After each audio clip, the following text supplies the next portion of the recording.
அஸ்ஸலாமு அலைக்கும். Welcome to Sathas Kitchen. இன்றைக்கி நம்ம தீபாவளிக்கான ஒரு ஸ்நாக் தான் செய்ய போகிறோம். ரொம்ப ரொம்ப சூப்பராக இருக்குங்க. செய்கிறது ரொம்ப ஈஸி தான். எல்லாமே வீட்டிலே இருக்க பொருளை வச்சு செஞ்சிடலாம். ரொம்ப ரொம்ப டேஸ்ட்டாகவும் இருக்கும். அதிரசம், முறுக்கு இந்த மாதிரி கஷ்டப்பட்டு எதுவும் நான் செய்ய மாட்டேன், இருக்கிறத வச்சு நான் செய்ய போகிறேன் அப்படின்னு நினைக்கிறவங்க எல்லாத்துக்கும் இந்த ரெசிபி ரொம்ப சூப்பராக இருக்குங்க. எல்லாமே வீட்டில் இருக்க பொருளே வச்சு தான் செஞ்சு காமிச்சிருக்கேன். நீங்கள் செஞ்சு பாருங்கள், உங்கள் எல்லாத்துக்கும் ரொம்ப பிடிக்கும். வாங்க எப்படி பண்ணலான்னு பார்க்கலாம். இந்த டைமண்ட் பிஸ்கட்டை ஒரு பாத்திரம் எடுத்திருக்கேன். இதில் 1 கப் அளவுக்கு கோதுமை மாவு இருக்குல்லையே, அதை நம்ம எடுத்துக்கலாம். அதே அளவுக்கு 1 கப் அளவுக்கு மைதா எடுத்திருக்கேன். இல்லைனா நீங்கள் 2 கப் மைதா எடுத்துக்கலாம், இல்லைனா 2 கப் கோதுமை மாவு எடுத்துக்கலாம். ரெண்டும் கலந்து எடுத்துக்கலாம், உங்கள் விருப்பங்க. இது ரெண்டும் கலந்து எடுத்துனா ரொம்ப டேஸ்ட்டாக இருக்கும். இதுக்கப்புறம் 1 டீஸ்பூன் அளவுக்கு ஓமம் இருக்கு இல்லையா, அதை எடுத்து இந்த மாதிரி கையால் தேய்ச்சிட்டு சேர்க்கும் போது நல்ல வாசனையாகவும் இருக்கும், டேஸ்ட்டும் நல்லாயிருக்கும். அப்படியே சேர்க்காம ஓமம் உங்கள்கிட்ட இல்லை அப்படின்னா விட்டுருங்க. இதுக்கப்புறம் 1 டீஸ்பூன் அளவுக்கு சோம்பு, இதுக்கப்புறம் கருவேப்பிலை இருக்கு இல்லையா, அதை வந்து சின்ன சின்னதாக கட் பண்ணி வச்சுருக்கேன், அதை நம்ம சேர்த்துடலாம்.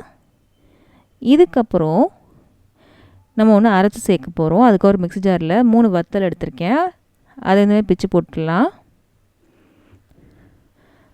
இந்த 3ஐயும் பல்ஸ் மோடில் அரைச்சிட்டு வந்துடலாம். கொஞ்சம் குறப்பாக அரைச்சிட்டு வந்துடலாம். இங்கே பாருங்கள், அரைச்சிட்டு வந்துட்டேன். இதுக்கப்புறம் 4 பல் பூண்டை வந்து கட் பண்ணி வச்சுருக்கேன், அதையும் சேர்த்து அரைச்சிட்டு இதில் சேர்த்துடலாம். கொஞ்சமாக தண்ணி சேர்த்து அரைச்சிருக்கேங்க. கொஞ்சம் குறன்னு அரைச்சாலே போதும். எல்லாத்தையும் சேர்த்தாச்சு. நம்ம இன்னும் உப்பு சேர்க்கவே இல்லை, உப்பு சேர்த்துடலாம். தேவையான உப்பு சேர்த்தாச்சு. இதுக்கப்புறம் 2 ஸ்பூன் எண்ணெயை வந்து நல்லா சூடு பண்ணி எடுத்திருக்கேன், அதை நம்ம சேர்த்துடலாம். எண்ணெய் எடுக்கலாம், இல்லை நெய் எடுக்கலாம், உங்கள் விருப்பங்க அது. இப்போ இது எல்லாத்தையும் நல்லா கலந்து விட்டுடலாம். எண்ணெய் வந்து எல்லா இடத்துலையும் இருக்கணும், நம்ம போட்ட மசாலாவும் எல்லா இடத்துலையும் இருக்கணும். அந்த மாதிரி நல்லா கலந்துக்கோங்க. எண்ணெய் வந்து நல்லா கலந்து விடணுங்க, அப்போ தான் நல்லா மொறுமொறுன்னு ரொம்ப நாள் வரைக்கும் இருக்கும். நல்லா கலந்து விட்டாச்சு. இப்போ கொஞ்சம் கொஞ்சமாக தண்ணி சேர்த்து ரொம்ப தளர்த்தியாக இல்லாமல் ரொம்ப கெட்டியாகவும் இல்லாமல் பசிஞ்சுக்கோங்க. ரொம்ப தளர்த்தியாக பசிஞ்சிங்க அப்படின்னா எண்ணெய் வந்து ரொம்ப குடிக்க ஆரம்பிச்சிடும். ரொம்ப இறுக்கமாக பசைஞ்சிட்டிங்க அப்படின்னா உங்களுக்கு தேய்க்கிறதுக்கு ரொம்ப கஷ்டமாக இருக்கும். இங்கே பாருங்கள், பசைஞ்சிட்டேன். இந்த மாதிரி இருக்கணுங்க மாவு. பிசைஞ்சிட்டு ஒரு 10லேருந்து ஒரு 20 நிமிஷம் வரைக்கும் நல்லா ஊற விட்டுருங்க. இந்த மாவை ஊறட்டும். ஒரு 20 நிமிஷத்துக்கு அப்புறம் பார்க்கலாம். 20 நிமிஷம் ஆயிடுச்சு. நான் அடுப்படி மேடையிலே தேய்க்க போகிறேங்க. அப்படின்னா ஈஸியாக வேலை முடிஞ்சிடும். அதனால் மாவு கொஞ்சம் தெளிச்சுக்கிறேன் இந்த மாவு.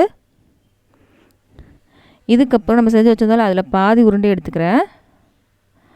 எடுத்துட்டு இந்த மாதிரி அழுத்திட்டு நல்லா விரிச்சு விட்ருங்க. நல்லா மெலிசாக விரிக்கணும். நான் பூரிக்கட்டையில் தேய்ச்சோம் அப்படின்னா கொஞ்சம் கொஞ்சமாக எடுத்து தேய்க்கணும், ரொம்ப டைம் எடுக்கும். இந்த மாதிரி அடுப்படி மேலே தேய்க்கும் போது உங்களுக்கு ஈஸியாக வேலை முடிஞ்சிடும். 2லேருந்து 3 உருண்டையிலே நமக்கு எல்லா வேலையுமே முடிஞ்சிருங்க. நல்லா மெலிசாக தேய்ச்சிடலாம். இந்த ஓரங்களை மட்டும் நம்ம வெட்டி எடுத்துடலாம்.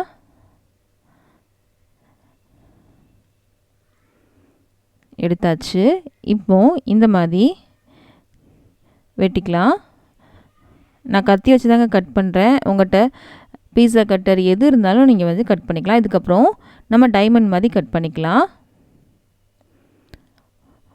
உங்கள்கிட்ட ஏதாவது குக்கி கட்டர் இருந்துச்சுன்னா அதை வச்சு கூட கட் பண்ணிக்கலாம்.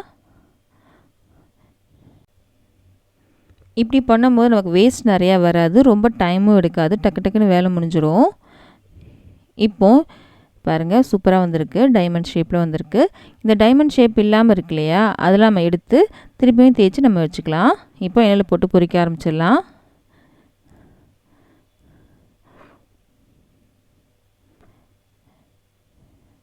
எண்ணெய் வந்து மிதமான சூட்டில் இருந்தாலே போதும். இது தனித்தனியாக போகணுன்னு அவசியம் இல்லைங்க. ஒன்றோட ஒன்று ஒட்டி இருந்தால் கூட நீங்கள் வந்து எண்ணெயில் போட்டு பொரிக்கும் போது தனித்தனியாக வந்துடும்.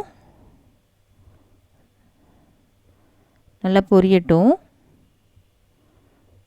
எண்ணெய் வந்து மிதமான சூட்டில் இருக்கட்டுங்க.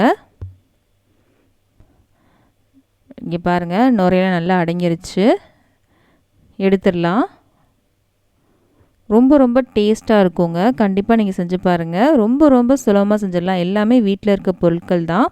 செம்ம டேஸ்ட்டாக இருக்கும். எண்ணெயும் ஜாஸ்தி குடிக்காதீங்க.